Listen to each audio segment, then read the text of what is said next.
Good afternoon again, everybody. My name is Richard Kubek. I'm honored to be chair of Abraham's Table of Long Island, and I welcome you to this, what is a fourth program in an unfortunate series that we would rather have not hosted. It's a series on the problems that we have all confronted over the past year with a variety of causes. Let me take us back to December of 2019. We had a program live in person on gratitude, how Jews, Christians, and Muslims view gratitude. And during that program, a number of people said, how can we be grateful in difficult times? We had no idea what was ahead of us in December of 2019.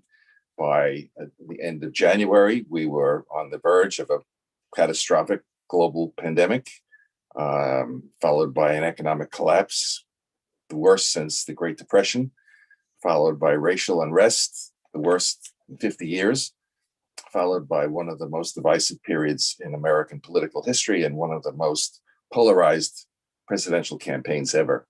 And so in March of 2020, we hosted a program on how our faiths, Jewish, Christian, and Muslim traditions could help us cope at that time with COVID. And that led to some conversation around prayer. Do we pray during crises? So we had a third program, and that program was related to why we pray. And that sort of begged the title of tonight's program, which is how do we find internal peace and happiness? And so we welcome you to this program. Peace is very fundamental to all three faiths. Historically, Jews, Christians, and Muslims greeted one another with the term, peace be with you. Jews and Muslims still do. Christians have this as part of their liturgical experience. So peace is fundamental, and so is happiness, and they're connected. And so we hope tonight to see the connection and see how we can find peace and happiness as people of faith in this very troubled time that we live in. So I'm pleased now to introduce our moderator, Dr. Raymond Russo, and he will introduce our panel and give some opening remarks. Ray, go ahead. Yes. Good afternoon, everyone, and welcome to the table of Abraham's Table. And my name is Ray Russo, and I'm a member of Abraham's Table from Our Lady of Miraculous Medal in Wyandanch. As Richard has said, no one has to really remind you that this has been a chaotic year like no other in recent memory. We've gone through the global pandemic. It took hundreds of thousands of lives and is still taking thousands of lives. And it has affected jobs, education, lifestyles, and so much. It has been a time also of unfortunate racial unrest and deep political divisions and social divisions among people. In light of this, we are pleased to present a topic, a timely topic called How Do We Attain Internal Peace and Happiness in a Troubled Time, as seen through Jewish, Christian, and Muslim perspectives. We are very fortunate to have three distinguished panelists who will represent their religious perspective. First of all, representing the Jewish perspective is Rabbi Sheila Goloboy, program coordinator of the Suffolk Y Community Center. And representing the Muslim perspective is Imam Ibrahim Sayar from the Boston Children's Hospital. And we're waiting for the appearance of Father Ron, okay? And maybe he is floating his way over here. We will begin our discussion, and I must note that there will be some questions and that we should try to keep the dialogue on this point down to 5 minutes. And also, when you ask a question or you answer one, to get right to the point if you can. How does your tradition define both interior peace and happiness? How do peace and happiness relate to each other? I'm going to start with Rabbi Goloboy to begin this discussion. Nasty, isn't it? She has to unmute. Unmute. Oh, much better. I've muted. Welcome Okay. to the world. Sorry. Thank you. So yeah, the rabbi usually goes first because we have some of the earlier texts, of course, that we rely upon daily. We share those texts as well. But the question is, how do we define this internal or interior peace as well as interior, and as well as happiness in Judaism? And it's interesting because there are texts from every cultural influence from biblical times forward that all help us for that time kind of add a twist or something, a new perspective onto this idea of peace and happiness, as it relates to our times. So right now, as has already been mentioned, we are having this series because it is a unique time in our world. It's a time when people might start to question, when people might be wondering how to get that happiness or re-attain it, and where their faith might be able to support or lead them. So in Judaism, there's a lot to be said for humility. And there are many passages, but this idea of the person who's happy, the person who is mighty or even wise, is the person who is content with what he or she has. So it's a little bit about knowing that what you have, if that is the case, is good enough, or something that if you can learn to be content with, and if you can learn to appreciate, then the happiness will stay with you.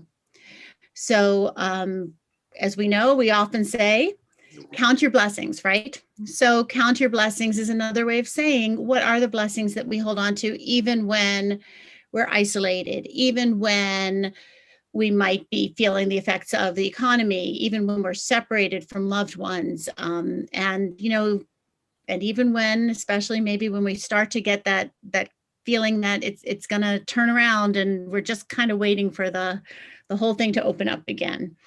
So being content with what we have is one way of being happy. But happiness isn't enough, because we also learn that in Judaism, we have something called Yetzer Hara, which literally kind of means the evil that's created with us, or some people say it's the evil intention, but we shouldn't take it too literally, because the rabbinic sages 2,000 years ago contrasted like, okay, there's happiness, and then there's this evil inclination. But then they say if there weren't an evil inclination, a person would never build a house or start a family or get a job. So there's a little bit of mixed feeling about this idea of what I like to phrase as what I like to consider ambition.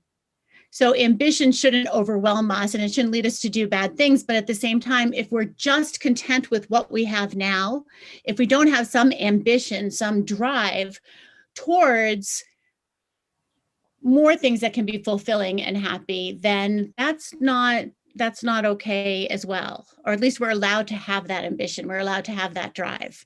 Which brings me to the definition, or how we look at peace. Because in Judaism, peace, both internal and external, it's the word shalom that many people are familiar with. In Hebrew, the word shalom actually doesn't mean peace in and of itself. It actually, the root form of it means completion or wholeness. So, so when you're asked somebody, how are you? Or what is the peace with you? Almost literally, if you were to translate it, you're asked like, how is your wholeness? How is your feeling of completion, of being whole? And so what we've learned is that that's the thing we should drive toward. This idea of shlemut, this idea of shalom, of peace, and happiness is an important part of it. And happiness can often be gained by humility, by kind of being content, finding finding contentment with where you are. But at the same time, we're allowed to be ambitious. We're allowed to set goals, to have drives as well. And so those two together really are what adds up to this whole sense of peace in Jewish tradition. Thank you very much, Rabbi. And Imam Ibrahim, could we hear how the Muslim perspective can work on this question of peace? Yeah, thank you. Thank you very much. I have to underline first, whatever I'm about to say is going to be my perspective, what I understand from Islam.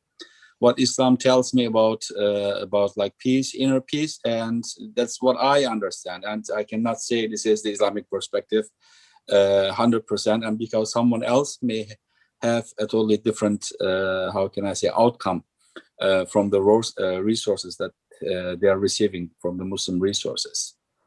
As a rabbi stated, a similar thing for like the Islamic perspective. We have the word salam. It's like the Arabic word for shalom.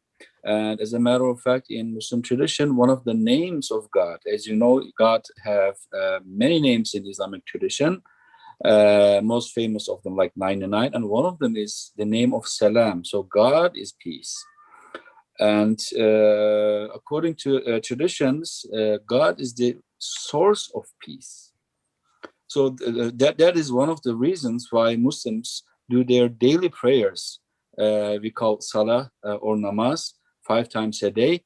After they finish their mandatory prayers, they say, Allahumma anta salam wa minka salam. It means that, oh God, you are the peace, anta salam wa minka salam, and peace is from you. So therefore, so finding inner peace has a lot to do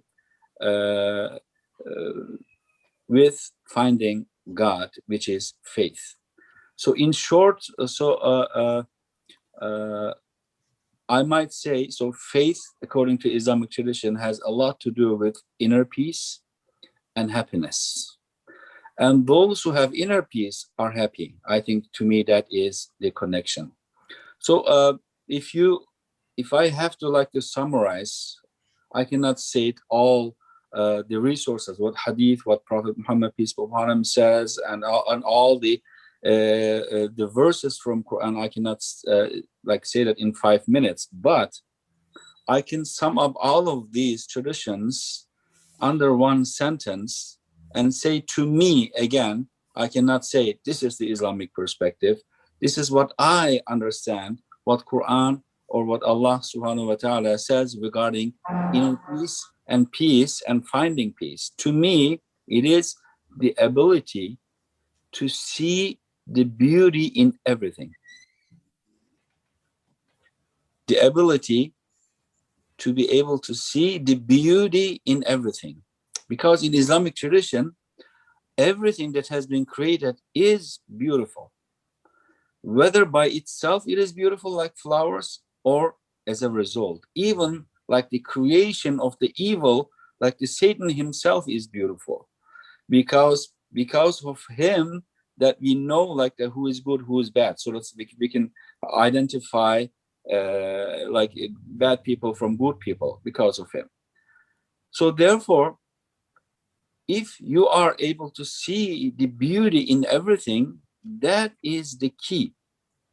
So what do you need to know? What do you need in order to use that key? In Islamic terms, it is called ma'rifah, which means the knowledge. Knowledge of God and knowledge of self. There are two types of knowledge.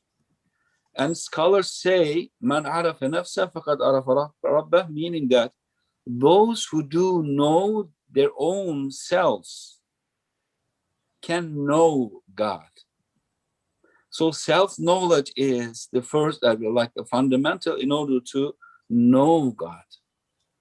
So therefore, in order to like figure out what's going on, for example, for those who are really those of us who have little children, they're really, if they're really afraid of the thunderstorm, yes, it is something scary at look, but when we explain to them, as a matter of fact, it brings rain, and as a matter of fact, this kind of like beautiful thing happens. That's why we have flowers. If you can explain, give the proper knowledge, then the fear will go away, and that you can make peace with the thunderstorm.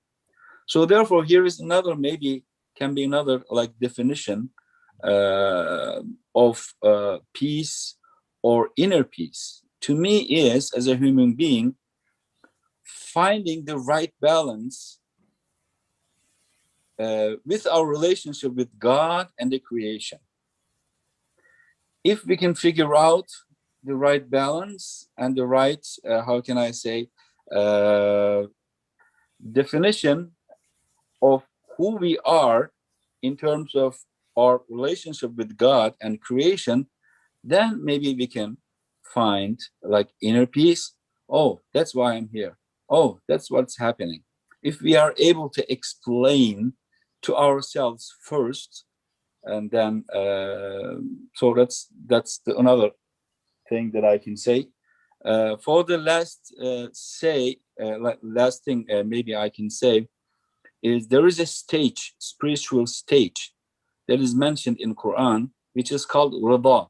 It means that God is content. God is, how can I say, satisfied with you. And the exact word is radiyallahu anhum wa radu an. God is content with them. God is satisfied with them, and they are satisfied with God. So there is both like a satisfaction. And he says, God says, ذَلِكَ لِمَنْ خَشِيَ رَبَّهُ, and this is for those who have khashya. Khashya is the fear of knowledge, meaning that, for example, you figured out who God is, you figured out the power of God. It is the awe of God through knowledge. That is the reason of Rida, and then you just submit yourself, and which we call Islam. So therefore, you don't have any problem that happened, any problem with God anymore about what's happening around you. Let me just stop over here. So there are a lot to say, so that we can continue and underline. Thank This you. opening the door. Yeah. I feel inspired right away by both of these people and how they have explained what is a mystical connection here, peace and happiness. And I'm going to turn to Father Ron and ask him if he wants to answer the question, how does your tradition define both peace and happiness? How do peace and happiness relate to each other? He's muted. You're muted, Muted. Ron. Ron, you're muted. Muting.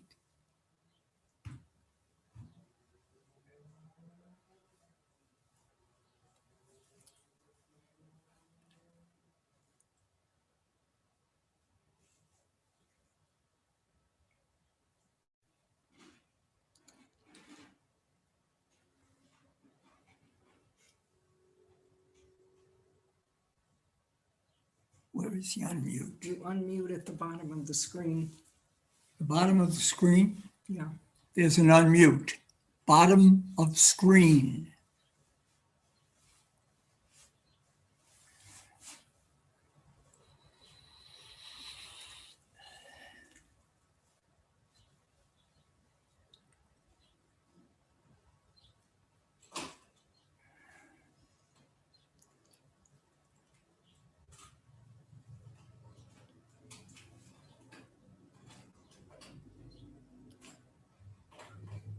Father, first touch the screen. On the left side of your screen, there is going to be a mute and unmute button. Yeah, first. Yeah. Oh, if it's a computer, then you have to click it.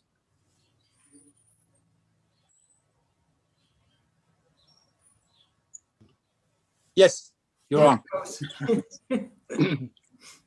What an irony to be this afternoon speaking about peace and happiness and being 15 minutes late. I'm totally peaceful at the present moment. I apologize, and I'm happy to be with all of you. I think, Ray, to the question that you raised, I don't think in our tradition that it's possible to define. I think you used the word define peace and happiness, and the idea of a definition seems to be a closure. And I don't think that anybody's got a handle on necessarily peace or happiness. I think we try to understand dimensions of these things. That's the first thing that I would say. The second is that the Catholic Catechism, that was an effort one of our popes put together some years ago. And looking at that instrument, I noticed that there's the church makes a connection between peace and justice. Peace and justice. It's an interesting thing. I was somewhat surprised. Where do we come into justice? How does that relate? There was a bumper sticker in the late 60s and 70s. If you want peace, work for justice. If you want peace, work for justice. Justice has to do with right relationships. And all of our traditions, I believe, have moments where we try to rectify or bring our hearts into harmony with God. The Yom Kippur, and I think the time of Ramadan is an encouragement. Lent for Christians is a time to get our relationships straightened out. But the idea that in that effort, that it has a side effect of peace strikes me as a very good thing. And concomitant with that, to a degree, I think there can be happiness. Now, I'm not a good example this afternoon because I was absolutely terrified, not succeeding. So I'm a bit embarrassed that I'm not a good exhibit. But I think that's what I have learned from Catholicism. If you want peace, work for justice. And finally, there was also a poster that came out in the 60s and 70s, and it said, "The truth will set you free, but sometimes it puts you through a ringer." Really puts you through a ringer.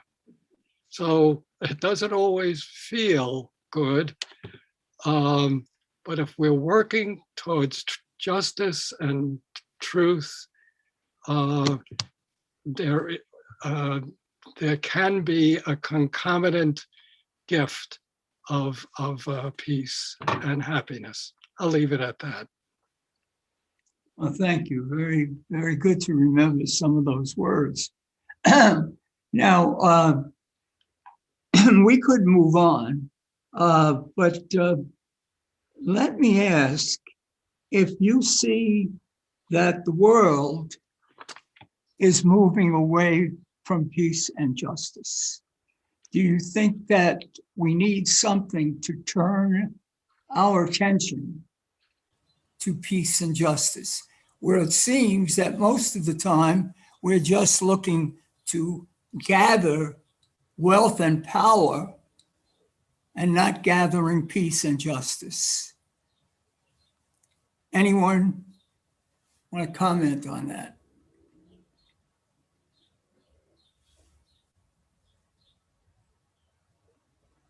It wasn't that hard a question, was it? You know, I'll Somebody better answer. They're going to have to stay after school. take a stab at it first.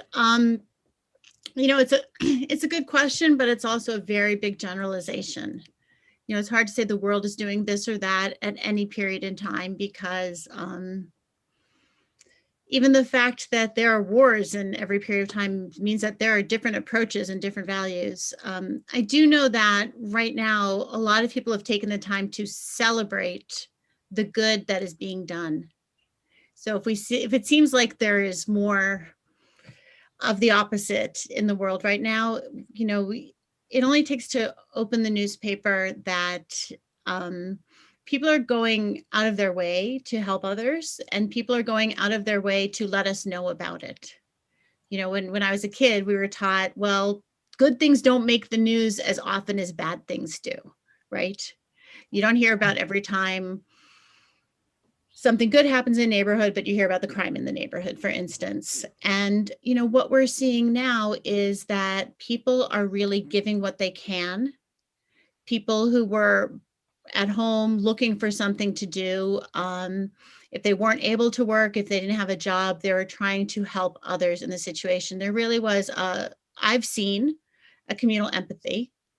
It doesn't mean that we have no more crime, and it doesn't mean that there aren't people who are just, you know, feeling calloused and injured by life and not necessarily reaching out. But we do see a lot of opportunity and a lot of people taking the opportunity to do good and to model good, and some pretty amazing things that have happened locally, nationally, internationally, as far as how we support each other, how social support systems have grown. Even the values that are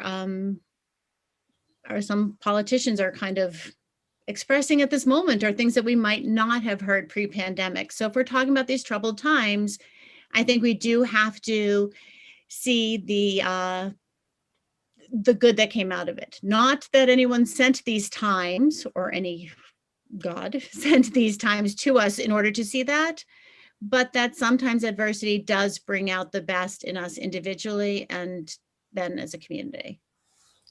I think that is true.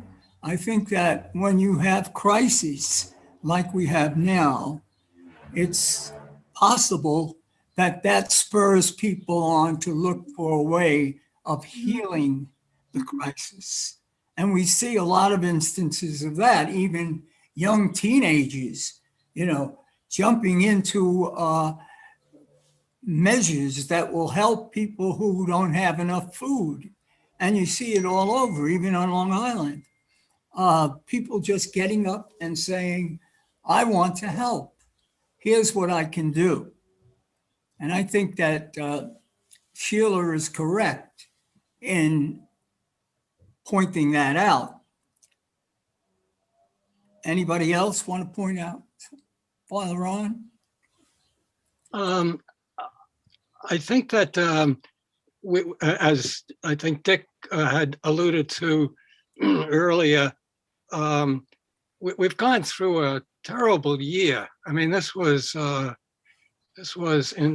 incredibly painful painful year. And yet at the same time, there was it became an occasion for celebrating the lives of very humble human beings, the people who clean the floors in the hospitals, the sanitation workers picking up our garbage. There was just so many instances of beginning to appreciate what we take for granted, what we've taken for granted. And I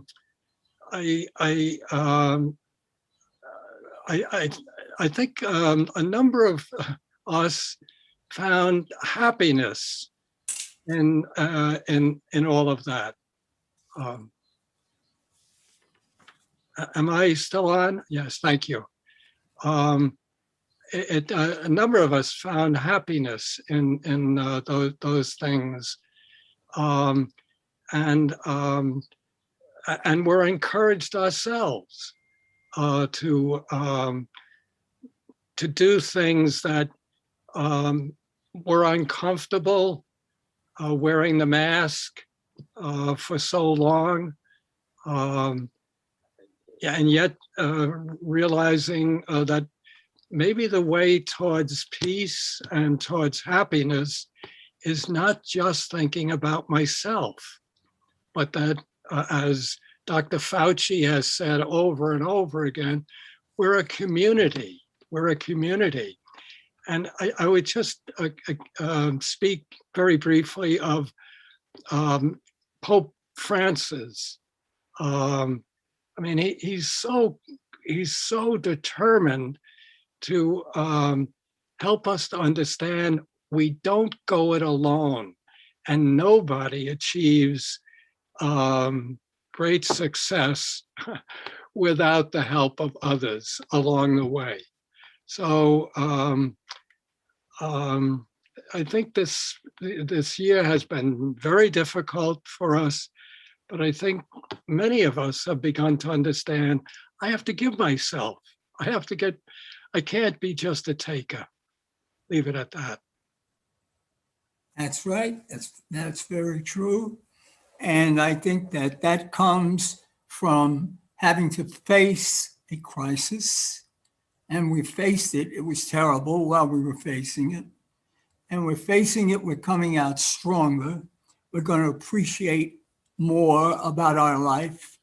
And I think we're going to appreciate God more, because we're going to need him more. We're going to need him more when these crises occur. Imam, do you have a point? I thank you. I'd like to say a couple of things. Since we are in the month of Ramadan, as you know, in Islamic tradition, fasting according to Islamic tradition means like restraining from eating, from drinking, from sexual activity. It's basically whatever we have defined as a pleasure in this world. So we are trying to refrain ourselves. But there is another fasting process going on for 1.5 years almost right now. So we are social fasting as a world. We are fasting from each other. So I included in my du'as, in my prayers, that we are socially fasting from each other, and we missed each other so much, our community so much. I miss my Friday prayers, and like rabbis miss their gatherings on Saturdays, and I'm sure in every tradition, so we really like missed like each other. So that's one of the thoughts that brought into my mind into this holy month of Ramadan, realizing that we are actually fasting, socially fasting from each other for more than a year right now. And God is maybe helping us or making us longing each other. So now we realize just having a cup of coffee with my friend was a great blessing. Now that we realize that. Being able to go to the church and hugging somebody was a great blessing. Now we are realizing that.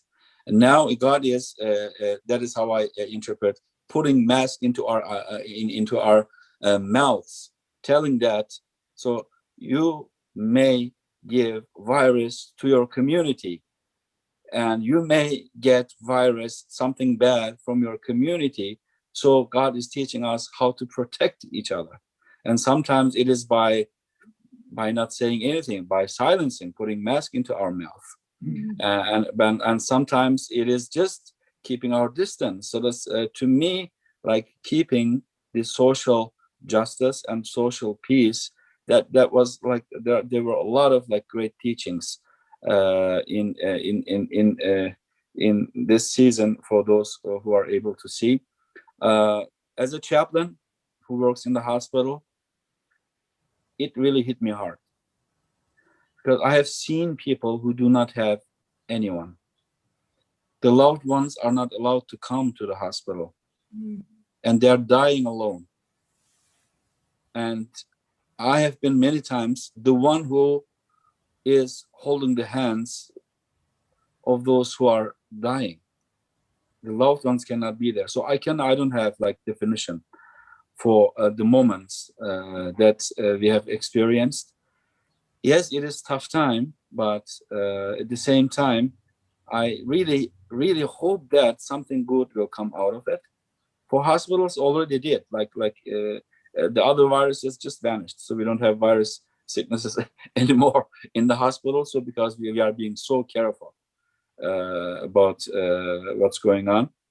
And as a last thing, maybe I can say is that if I have learned something from the interfaith gatherings that I have been doing for so many years, maybe 15, 20 years, I'm one of the founding members of Peace Islands Institute.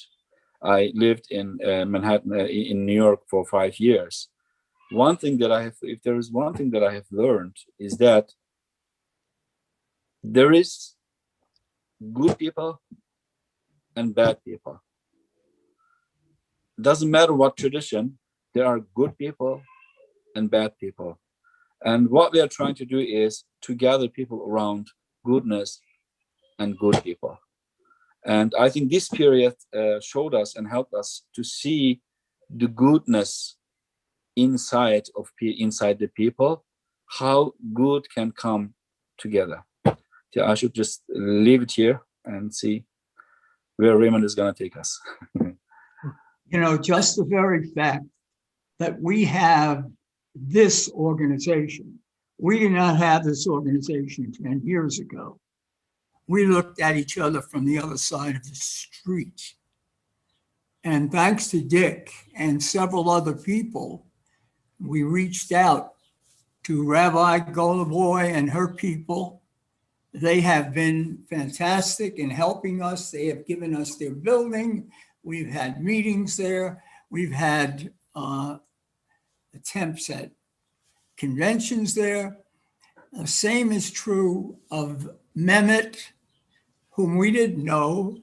Here he is out there in Ronkonkoma. Who is this guy? Comes in and he starts to give us his knowledge about computers. Oh, you know, and where'd he get it all? Then he comes on Ramadan and he brings the food to us so we can have a dinner. So we began to see the other side of religion, that there are good people, wonderful people who want to be with us and want us to be with them. And that was a very important lesson you can never learn. Because when I grew up, I was taught, unfortunately, that there's only one true religion. No one can get me to say that now. I think all our religions have something to offer. And I'll never think of one true anything anymore. So I'd like to ask you to comment on a couple of words that struck me as I was preparing for this discourse.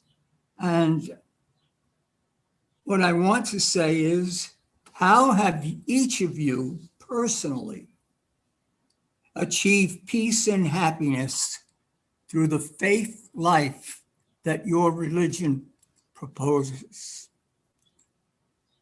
Personal. This is an personal answer here.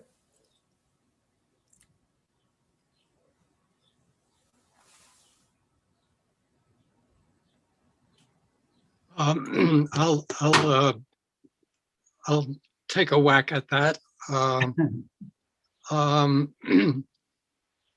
In the course of my time in the priesthood, we were exposed to a variety of forms of prayer, of how to pray. That was a central part of the gospel. Jesus taking his disciples aside, and the disciples, his followers, saying, "Lord, teach us how to pray." And from that came the Our Father. Well, the tradition within Catholicism is very broad and varied in terms of types of prayer. Maybe the outstanding person, one of the outstanding people would be Saint Ignatius Loyola. And the Jesuits the Jesuits are the followers of Saint Ignatius. A particular type of prayer that became attractive to me as we were given this menu of how to pray and types of prayer was the Benedictines, and what is called today meditation, but is also in our tradition called contemplation.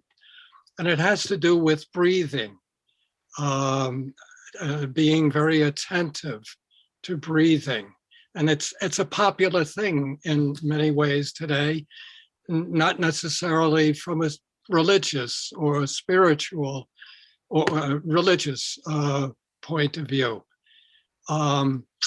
So like this afternoon, as I was panicking, trying to get into our program, I kept saying it was breathe in, breathe out, which is like a mantra, I guess. But it's interesting. I do it every day. I take a section of scripture. I read it slowly. I think about it. I chew on it. What is it saying to me?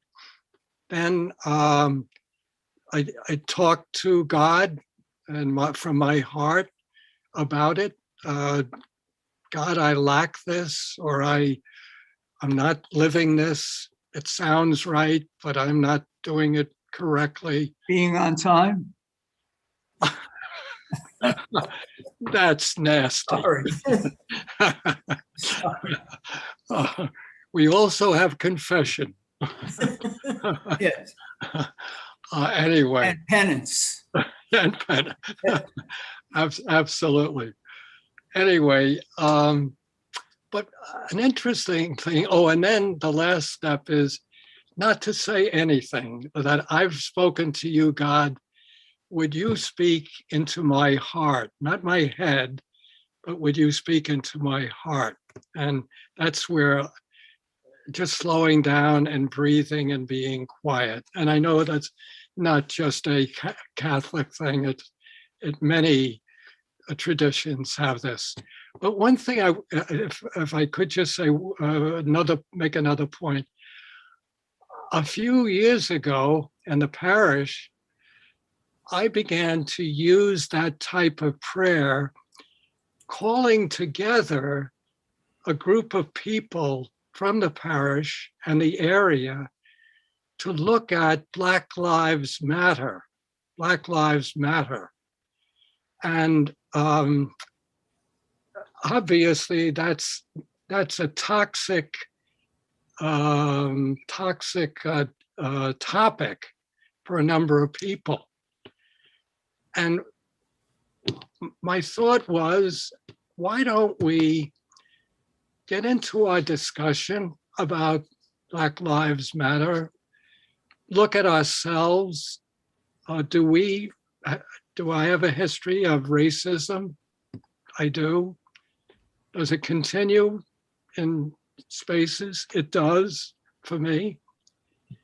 But then taking the upcoming scripture, the upcoming gospel, reading it, digesting it, chewing on it as a group, praying as a group. We would go at things hot and heavy, but praying together, and then just being silent, letting God, through this breathing, speak to our hearts. We've done this for 5 years. And I have to say, it has changed it has begun a change in my life. I'll leave it at that. Thank you, Father. That was very nice. Okay. All right. Do I get any demerits for picking on you? I hope not. Okay. Dick, you want to? Go ahead. Yeah, I can go next. If no one is taking. That's actually how can I say, a tough one. I'm not gonna jump up here and say that I found my inner peace. So let's maybe I can be on the way to find my inner peace. So I cannot claim that I find my inner peace. Yeah, I'm hoping that I'm on the way. But what helped me is I have to go back maybe like 25, 30 years back. After my graduation from the Faculty of Theology, and I went to a special high school, also called like Imam and Khatib, Imam and Preacher High School. In those days, you were you can become an ordained Imam in Turkey. And I also like studied in the Faculty of Theology. And after my graduation, actually it happened here in the United States, I literally asked myself, are you a really believer or not? Do I really believe what I've been told so far from my childhood? Am I really a believer in that or not? Or am I just like following the footsteps of my forefathers? So I have decided to make an extensive reading after the age of 27, including Quran and Hadith collection. And the collection is called Risale-i Nur, which belongs to Bediüzzaman Said Nursi of Turkey. And I, how can I say, approved every faith that I thought I believed. I have it approved into my heart, into my mind. Then I said, yes, I'm a believer in afterlife. Yes, I'm a believer in this. So I had to confirm my faith, all the things that I used to say that I believe. After that confirmation, I really find inner peace within me. I hope that I found. What gives me peace right now is that only like knowing that there is somebody, God, existence of God is a source of peace for me. Knowing that He is just is a source of peace for me. Knowing that like there is an afterlife in this life because there is no 100% justice. God is promising justice under 100%, but the 100% is going to be an afterlife. That's according to Islamic tradition. Knowing that gives me a great inner peace. And from the teachings of Quran again, that we have learned, repenting, accepting your fault, that is a source for inner peace. And forgiving others, for those who are not forgiving you, that's a great teachings of Christianity and also Judaism, but mostly in the Christian world, is a source of peace. Those who forgive are peaceful people. They're happy. And Quran says, if you forgive the faults of your brothers or sisters or anyone, you have a right to ask whatever they are taken from you. You can ask for justice. Yes, justice is also like a source of peace. But if you forgive them, that is better for you. Quran doesn't say it is better for them. It is better for you if you forgive, because psychologically, those who forgive have like inner peace within themselves. Giving something someone else, like as a charity or sharing, there is peace in it, source of inner peace in it. So that I can go on and on from what God has teach us to me. So here is what like gives me, how can I say, satisfaction. We talked about Rida. I say, I am the product of God. God has created me. So he knows the best how this machine works.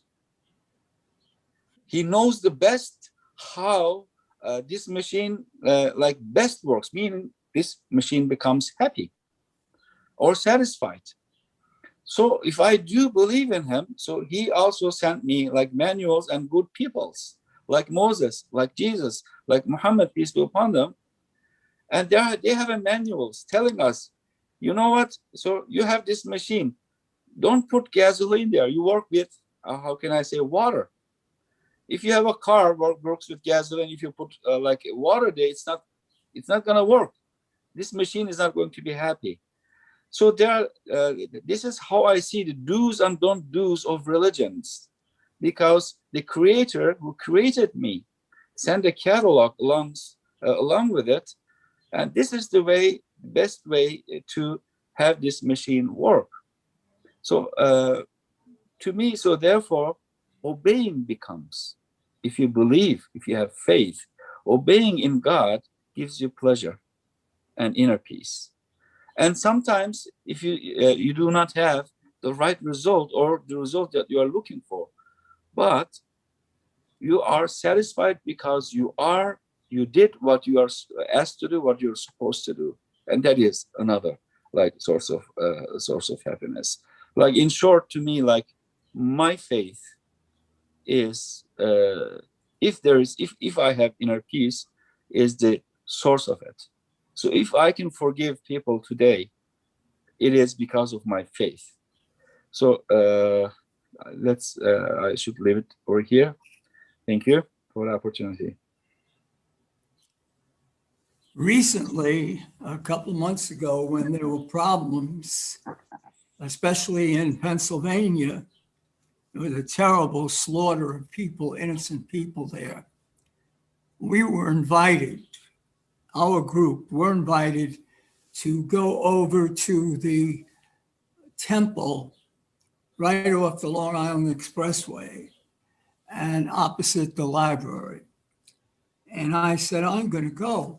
I'm going to go because these things that are happening to people in the name of race is destructive.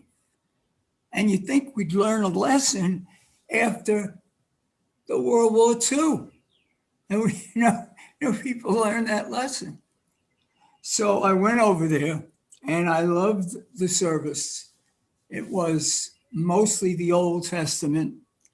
And I think that my age went up because I had never seen a Christian service going on so long. But it had so many good things in it that it was worth listening to it and watching the people who observed it. I was going to ask Sheila to pick up on this. Pick up on the faith journey and where you find the connection? Well, the faith journey and Abraham's journey to find faith and keeping his faith with God who created him. Yes, I mean, this is some of the common value, of course, throughout these three Abrahamic religions.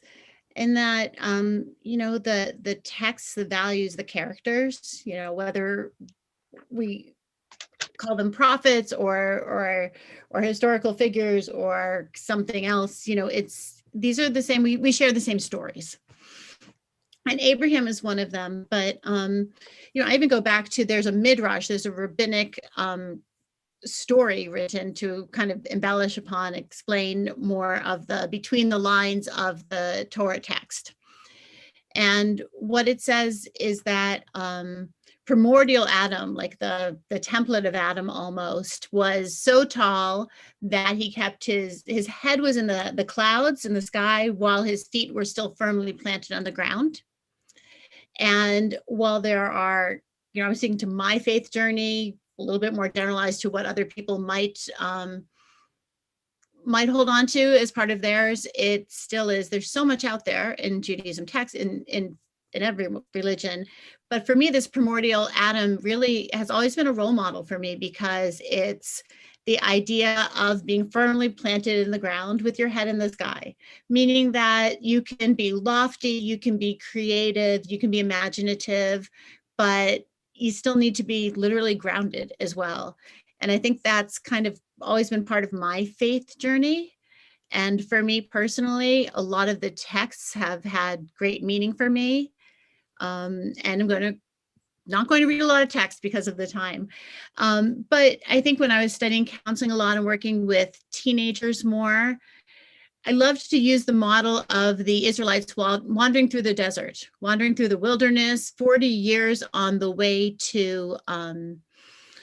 from Egypt to, of course, the land of Israel. And, if it takes 40 years to get from one place to the other on the map there, then you have a really bad tour guide.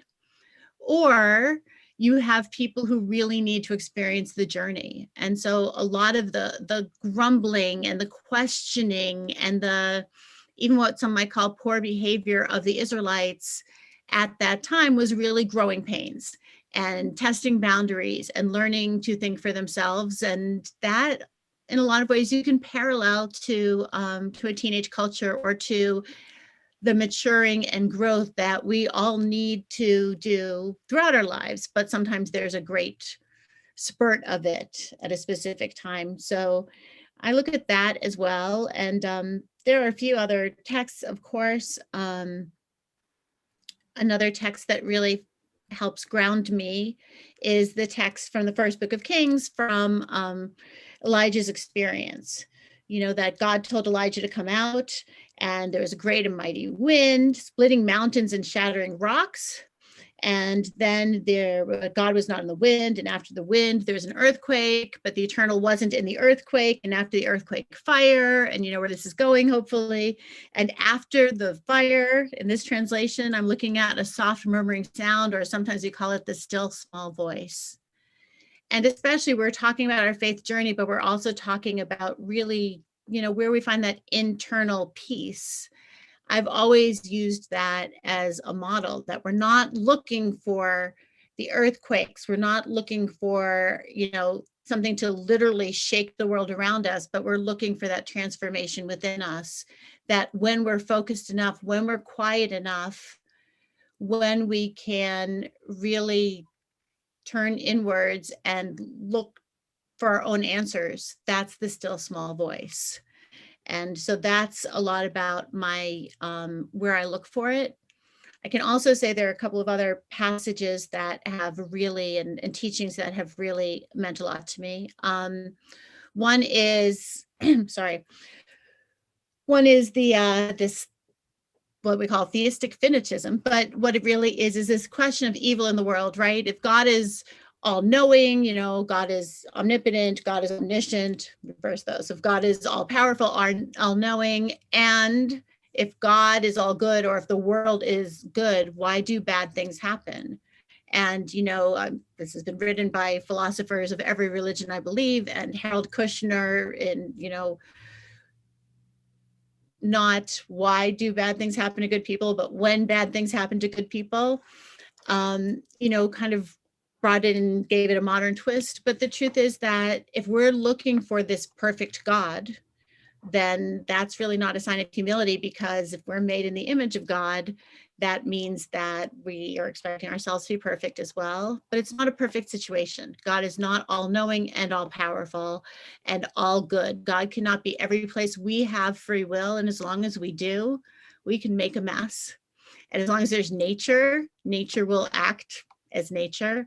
So it's not about can God fix our problems, but it's about how we use our religion and how we use our faith to get through our troubles. So, one last piece, there's a tradition, again, this goes back at least 1500 years, but that we should keep 2 pieces of paper in our pockets. And on one, it should say for the whole world was created for my sake. And the other should say, I'm but dust and ashes.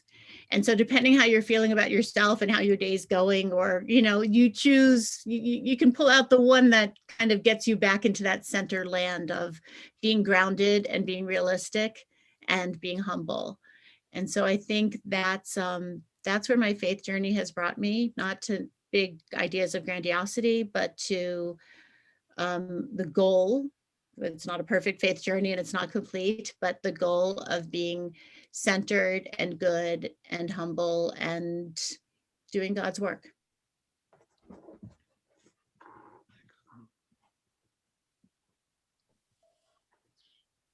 Matt, have we lost our moderator? Appears we have. It looks, is he trying to get back in? I hope so. Nope. Okay, well, he's trying, I hope he can get back in. Let me throw an idea out. As I've been listening to you and as we've gone through this series, again, we began with gratitude. We went to, how our faith helps us to cope with COVID. We went to why we pray, and now tonight, the one theme that as I've been listening to you that came out through all of these 4 programs was that we have to get out of ourselves, and that's what our faith life does for us. Even gratitude. I mean, if I could summarize that wonderful evening when we discussed gratitude in December of 2019, it was, we're going, you're grateful because you're not preoccupied with yourself. You can see yourself part of nature or part of God's plan or part of a community. So my question is, as I've been listening, I'm reminded of a book I read years ago by Wilson Carey McWilliams, a political scientist, and the title was The Idea of Fraternity in America.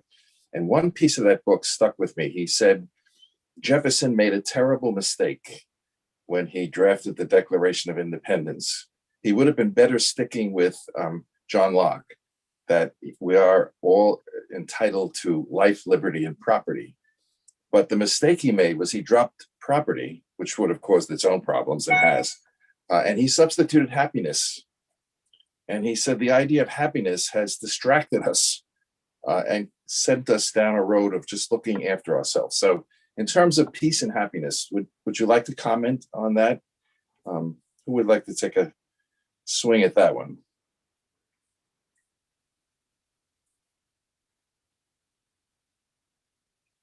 Ron, you look like you're ready to say something. I'm thinking. It's a very controversial thought because it's embedded in our how we define ourselves as a people. Yeah. I don't know. I mean, in so many of these polls that are taken, the American people don't come out on top as being the most happy people in the universe. I just find, and how much energy and advertising and money goes into the pursuit of being happy. So, and there is a tendency for those of us who are older to say, well, it was a happy time when we were growing up. And it wasn't necessarily at all. I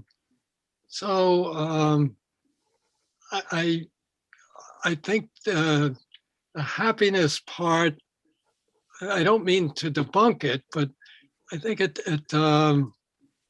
it's played up an awful lot, and we are so often left feeling flat or disappointed.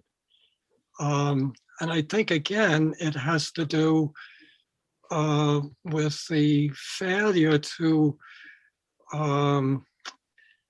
really take seriously, as we are today, the lives of other people and the traditions of other people.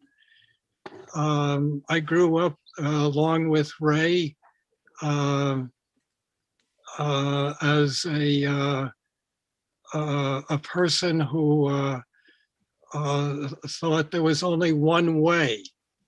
And I don't think that's true. I think we need to have an appreciation for, and we are learning, have an appreciation for a variety of traditions. And I think that's the genius of Abraham's Table.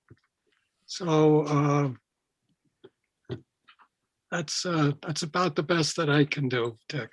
I would say, Ron, that I've seen those surveys, and the countries that come out the happiest are the ones that have what we would call the European democratic socialist countries, where there's a greater sense of community and people are willing to pay taxes to provide services like childcare and public transportation, education from kindergarten through college, and they have a greater sense. They would say their level of happiness is higher than ours. Who else wants to jump in? Ray, while you were cut off, I asked the question, so we'll just finish up and then you can come back on. I will. I'll Sheila or the Imam, would you like to comment on the American pursuit of happiness? Wait, Yeah, actually, I would add the comment on the polls, and yes. but if you ask like the suicide rates around the people, it comes out to the happiest countries in the world have the highest suicide rates in the world as well. So that's like the northern European countries have the highest suicide rate as well. So that's I'm not sure how can I say effective these polls are. So that's one of just Good point. yeah. It turns out that they're northern countries and they have short days in the winter and they drink too much. So there's been a correlation there. Yeah, who knows? That's the way. apologize for the interruption. Yeah, maybe that's the way Since they're I think happy. So that's I don't know. We had the most to do with it. Sheila, you want to jump in? I mean, I'd add that, looking at the, looking at our secular, Declaration of Independence, it's interesting because it's kind of a bit of a false assumption, but we also remember that this is what we are all entitled to, meaning that one's pursuit of happiness in theory should not get in the way or diminish someone else's pursuit of happiness. And again, I'm not holding happiness up as necessarily the highest value, but also life, liberty. And these are things that we have been challenged by in the United States, despite this, grounding text. And so, what the father said is that it's not, we're not pursuing happiness. Like we have to take a step back when we're told, we need this makeup or this clothing or this career or to drive this car. We think that's what we're pursuing, but, we are really pursuing, beauty, wealth, or status with the falsehood that those will provide us with happiness. But I suggest that for most people who are seeking happiness in that way, it might not be long-lived for any one of those individual pursuits. So this idea of happiness is, again, it's more about, it's good to think I want to be happy, but it's not a hedonistic happy. It's not this outside force is going to just make my day and make my life and, and make me happy. I think the truth is that when we put all that aside, sure, driving a more comfortable car, or even a fun car or whatever, could add to some enjoyable time during your day or life, but at the same time, it's short-lived. And the people, I believe, who find that they've got to dig deeper are the people who will find happiness, like more as a contentment than happiness as a euphoria or as a hedonism. All is good, all is just for my pleasure. So I think there's a realistic happiness that, that's part of a realistic, go back to the term we were talking about, shalom, the shlemut, this idea of feeling whole, feeling like your life is, there are varied forces in it, there are varied relationships in it, there are varied pursuits in it, and feeling, again, some combination of wholeness, of humility, of happiness, of grounding, and perhaps of, creativity or flightiness as well, that all those come together and probably in different proportions to help each of us be the people we are.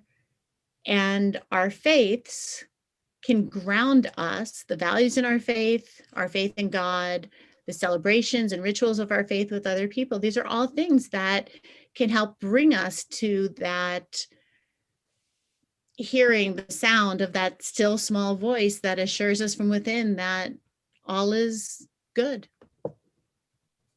The author I cited, the title of his book is The Idea of Fraternity in America.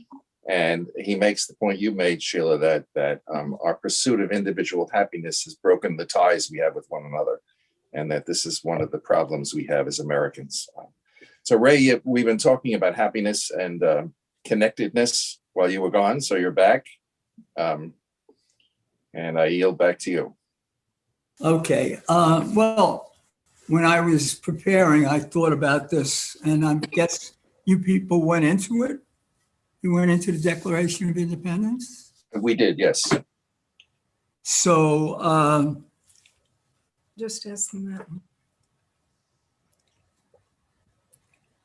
do you believe that your faith communities have reached their members with a message that has enabled them to move forward during these troubling times? Tough question.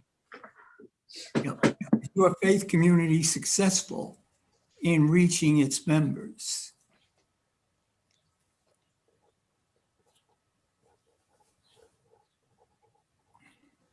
Well, I would just acknowledge that our membership is diminishing and has been for a good period of time.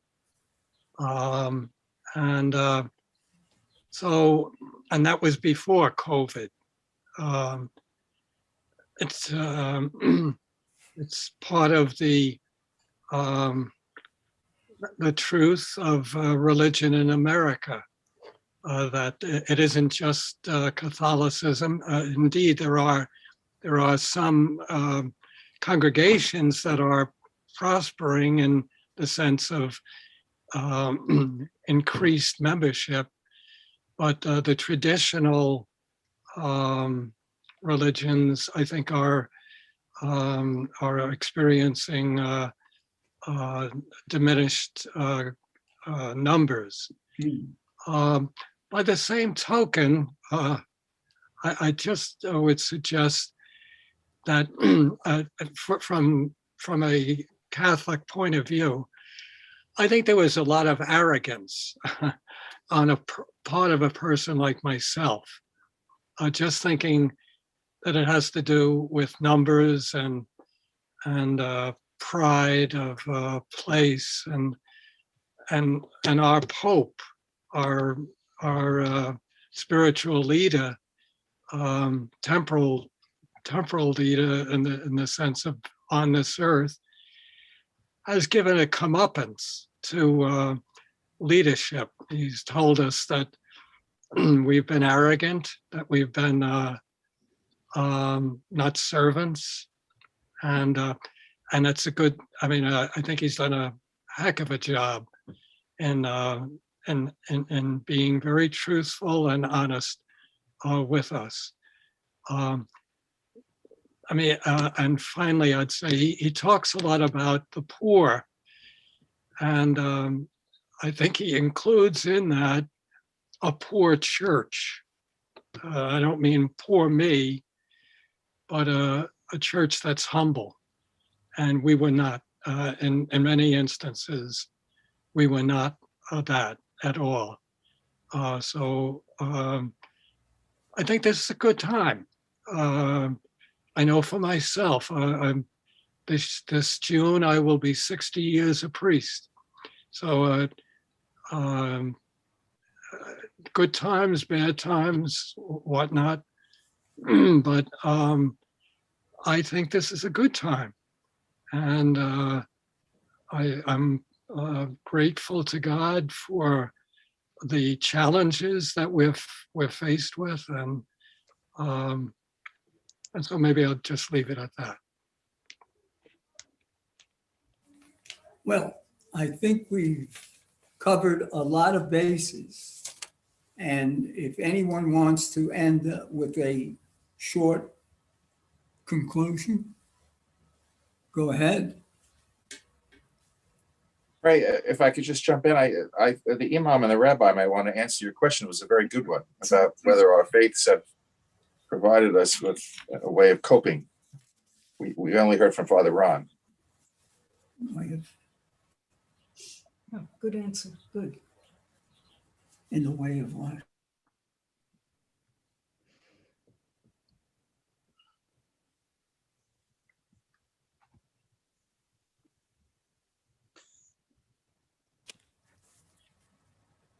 Imam or Rabbi, you want to answer that? Yeah, I can say a couple of things. I think the question was like whether or not our like religious institution were able to reach to the community as much as we wanted to. Was that the question, or? Yes. Yes. Yeah. Yes. Yes, that's correct. Yeah, so I'm not sure. I really hope so. And like the means of reaching out to the community for like the Muslims, and also like it works out the same for like our Jewish traditions. Like Friday gatherings are not there anymore. Saturday gatherings are not there. On Sunday, church gatherings are not there anymore. But like somehow I think people were able to reach out to each other. So, but I do not have any measurement to say that it has been reached out perfectly. So I cannot say that. I'm sorry. All right. It's probably your connection to the hospital limits your ability to see the people a little bit. Yeah. That became my community. Yeah, you're right. Yes. Mm-hmm. And Sheila, to your community? I'm not at this time serving a congregation, and to speak for my personal congregation that my family affiliates with, and just in Judaism in general. I mean, there's such a range that some people have adapted very well, and okay, if the best we can do is services that are streaming, we're gonna be there for services that are streaming. And I've heard from people like, Friday night, our Shabbat or Sabbath evening is like the highlight of their week when they sit down in front of the streaming screen and feel like they're part of the community and see familiar faces on Zoom. And, that's what's kept them together. That's what's kept them, held them together through the week, that this is something they look forward to, and it is a connection. And others, and I think sometimes especially some children are feeling very disconnected at this time, and we're going to have to make up for it. I mean, like everything else, we're doing the best we can in, a once in a century happening. We hope it's once in a century. And so, we're going to have to make up for that. We're going to have to work really hard to reconnect. And, it's, again, for some people, it hasn't been a problem. For others, it has. And there are other pieces, like our religious institutions need to be supported. And so when we talk about membership being down, which has affected many religious institutions of many faiths, that's hurting as far as where people are able to support and where people are prioritizing. And so we're going to have to work at that as well, because we need religious institutions, in my opinion. And that's something that, we're going to have to bring back, and people are itching and talking now. And, I see the B'nai Mitzvah, bar mitzvah, when you used to have every extended relative there, everyone who was at anyone else's bar mitzvah in your family, and you reconnected with all of the first or second or third cousins, and that was family and ritual and Jewish community. And now they're limited to, if they're in person at all, they're limited to 20 people. Or, for anyone who's tried to attend a religious service or a religious milestone, life cycle celebration, it can be hard to find the same level of meaning and connection. And hopefully that's going to tell people it's something they've been missing and they want even more, and they want to support those institutions, and it's something they want back in their lives. That's my hope. And, and as a member of a family and parent of a child and, daughter of my senior parents, I want to be with my family in those religious settings as well. That's my connection to my childhood and my connection to my kid's connection to his future. So I very much personally look forward to that, because I wouldn't be a clergy person now if it hadn't had meaning for me in the past. So again, I hope that more people find meaning and seek that meaning and realize, if for them it's been missing, that it's something they want back. When I speak to a lot of public school teachers that I meet, who are relatives or not, they are kind of depressed. They kind of say the students don't respond the way they should respond. And they don't know what to do, especially with this year. That really cut into their connection to their students. At least it tells us we shouldn't repeat anything like that again. Students don't like it. Yeah, they can't respond to that. I think eventually workers won't like it. There's something about getting together and being with a group that works. And I would say there's repair to be done. Like one of the values in Judaism is tikkun olam, which literally means like repairing the world. And there's repair to be done. I have a kid in my house who's been in school every day this year. He is very fortunate, and we are very fortunate. But he doesn't know how to play games with kids anymore because they're not allowed to touch the same things or play with a ball outside at recess. He doesn't know how to interact with kids younger and older because he only gets to play with the kids who are in his classroom the entire day, indoors or outdoors. We're doing the best we can. We have saved lives by doing these things, by taking these measures in schools and hospitals and everything else, but it has not been without challenge. And the imam, I don't know how long you've been at Children's Hospital, but, we see kids who have been in hospitals with horrible illnesses who lose a year of their lives. Yeah. They're a year I've been older. for 3 years. What? Yeah. So you've probably seen these children who, if they're lucky, get to. They're living in the hospital. Yes. And and that's what many of our lives have been. We've lost a year, and I don't know, people always say, oh, that's such a good age or a bad age about children or adults or whatever. There's no good age for a child or an adult, but especially a child to lose a normal year of life. Yeah. And we are now going to have a generation that we're going to have to work really, really hard, but all the more so that we'll have our religious institutions, we'll have our faith, we'll have those things that help keep us grounded and connected to family and centered. So as the world opens up for them, we're going to help teach them again what the greatest valued things are, and show them so they can choose what their own values are, of course. But we're going to teach them how to have play dates again, and we're going to teach them how to interact and how to hug their friends and how to play Foursquare and hopscotch. And the world will repair. It'll be a new world. It'll be different. We will be more cautious in some ways. But, I think that level of hope, you got to have it, because if not, why bother? We got to think we can turn this world around, not just vaccinating people, but helping heal people in communities and families. Ron, one quick ending? Um, I'm fascinated by what Rabbi Sheila had to say, and I think we'll come out of this hopefully better people. I don't have kids, and that would have been a nice thing, but that wasn't in the cards for us.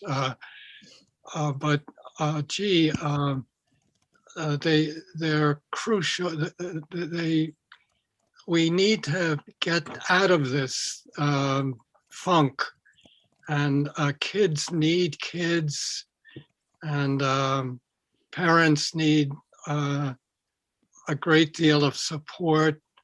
So and I'm not going to be around probably, but in any event, I think I feel so hopeful. I guess getting that second shot in my arm, just, it was, amen. Well, I think the structure of suburbia on Long Island and the other suburbias throughout the United States challenges us to bring families and children together. You know, I think the way it is, the way it's set up, it's you have to have a car, yeah, I can't go here, you know. That's why a place like the Jewish Center is a very good place where some of the kids are enrolled and they can do things there and they can meet other kids. I think that probably centers from different religions might be one thing to do. That's just a guess. And so I'd like to conclude with the words that I had garnered last week and told you about. We hold these truths to be self-evident, that all men are created equal and they are endowed by their creator with certain inalienable rights, and that among these are life, liberty, and the pursuit of happiness. And so our founding fathers believed that internal peace and happiness was in the hands of the Creator. And therefore, we don't have to fear. We will ultimately prevail. Thank you. Thank you. Yeah. Thank you all for coming to this program, and for special thanks to our panel. You folks were wonderful. And despite our technical problems, really very profound, very profound. And again, when I look at the 4 programs dealing with this awful year we had, the leitmotif, the theme that comes out is get out of yourself and serve others, be with others. Ron, I'm a great admirer of Pope Francis, and I don't think it was coincidence that in the middle of COVID, he issued his encyclical Fratelli Tutti. We are all brothers and sisters. So let's end with that. We will be back with another program. Our committee is meeting tomorrow, so watch for the announcements. And we're always grateful for your participation. And again, thanks to the panel. You guys are wonderful. And Ray, thank you for moderating. Thank you. Thank Be you peaceful all. and happy, everybody. Thank you all. Thank you. Good afternoon. Good afternoon.